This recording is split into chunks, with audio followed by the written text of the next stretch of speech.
I have the distinct honor tonight of joining the Better Business Bureau for their annual awards dinner extravaganza. Fabulous. Wing dang doodle. And Steve Bernas, the boss at the Better Business Bureau, since time began, joins us. We're going to talk about some scams in a second. But again, thank you for the honor tonight. I look forward to it. We're very honored to give this award to you. It's our highest media award for excellence in media and all you've done for us over the years, Steve. And all the announcements, all the scams that you help people avoid. I greatly appreciate it. Well, you and I share something, and that is we don't like bullies, and we don't like people who take advantage of others, and we really, really don't like people that take advantage of our grandparents and our parents. Right. And you see this kind of thing all the time. So with the great staff there at the Better Business Bureau, you need to know from people if they feel they got scammed. You're not psychic. They got to let you know. And right out of the gate here, tell people if you feel there's a scam out there that the Better Business Bureau needs to know about, how do they tell you? Well, they go to they call us at the Better Business Bureau. They go to our scam tracker site and we keep track of all these scams all across North America. So we get this information. That's how we compile our research and our investigations and our warnings to prevent this from happening to other folks. So please, we need everybody to let us know about the scams, even if you're not a victim of it. Just if you see it, let us know. And we're at spring now, spring breakers, springtime in general, rehab in the house. What are you looking at scam-wise? Well, it happens all the time. It's a perennial problem, Steve. And basically, anytime it's a new season for scammers, and now starting to see the door-to-door scammers come out of hibernation, to capitalize on people's home improvements and repair projects because of the harsh winter. And we're seeing that all the time. But this time, they're coming out earlier because it's an earlier spring for some of us. So we want, consumers to be aware of. You never do business if somebody walks up to your house because, first of all, you got to check them out and do research on them, and you have to get 2 or 3 bids.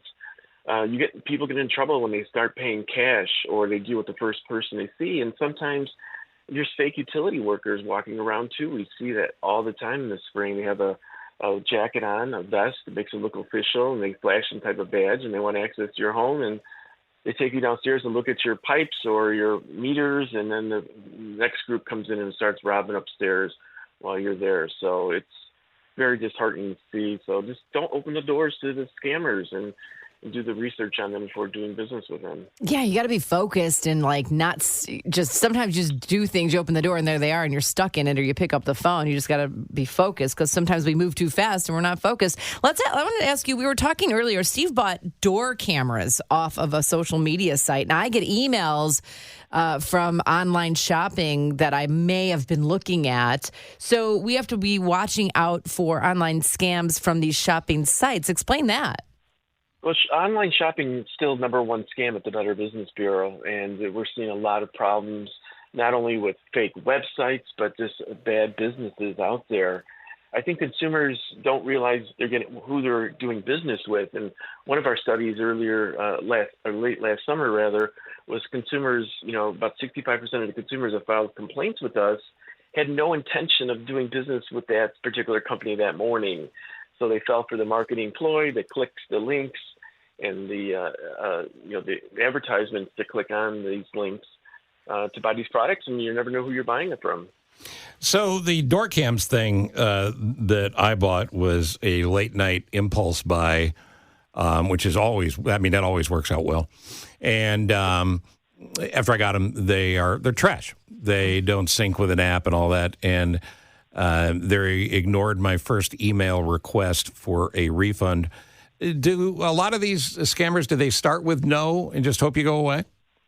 They do. They do. And that's why they get away with it, because most people, like 90% of the people, don't complain when they have a valid complaint. It's almost like that one vote mentality, Steve, where one complaint's not going to make a difference. It truly is. And that's how these scammers and bad businesses stay in business, because people don't come forward to complain and let us know, and then we let the authorities know to go after these individuals or these bad businesses. But it's, again, consumers need to do the homework ahead of time, Steve, about the business. After, sometimes, as you know, it's too late.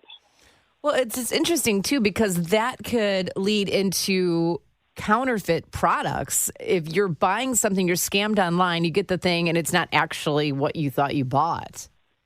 It happens all the time, counterfeit products. We're seeing a big problem with that. And sometimes it is the door cameras.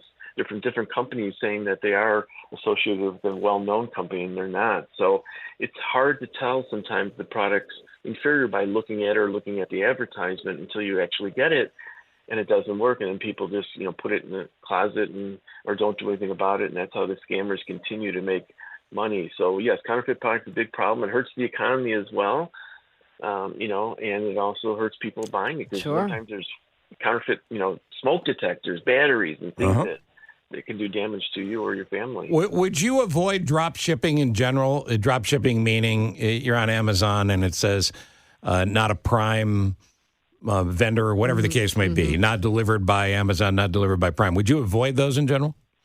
Well, you kind of want to look at them further, Steve, because you never know who's behind that product. I mean, they do police their own advertisements, Amazon, but to some degree they don't. These companies get away with it. Maybe shut up shop in the morning and then they're gone at night. Well, they have millions of products. I don't know that I'd assume that Jeff Bezos is watching out for me. That's what makes it so difficult. But a lot of these companies do have track records. So it's important to look at the Better Business Bureau website ahead of time. The few minutes it takes to look up a company. If they don't have a site or are not recognized online, that could be a warning sign too, Steve, that they don't have any kind of presence anywhere else in the world on Google or any other search engines. We did this.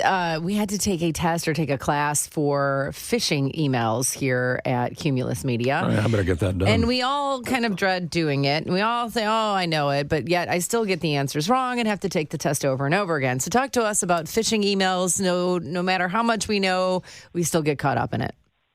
A lot of our scams are associated with those phishing emails. And it basically emails allegedly coming from your company, your boss, a utility company, a credit card, Amazon, whatever it may be. And that's how these scammers, usually the first sign of identity theft is they get this information. They want you to click on it.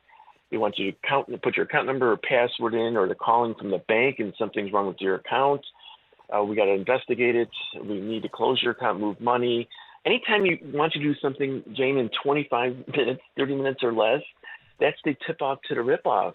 The only thing you should do in 30 minutes is buy a pizza. Everything else, do the research on them. Don't click on links. Don't answer your phone. Let it go to voicemail unless it's from somebody that is calling you through your caller ID.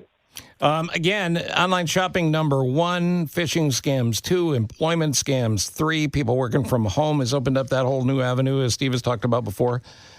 Counterfeit products on the list, home improvement scams, and more. If people have a specific question, can they email you guys or call you? Yeah, they go to our website and they can email us too. Our website is bbb.org. But see, we're also a referral agency, so you can also find businesses you can trust at bbb.org.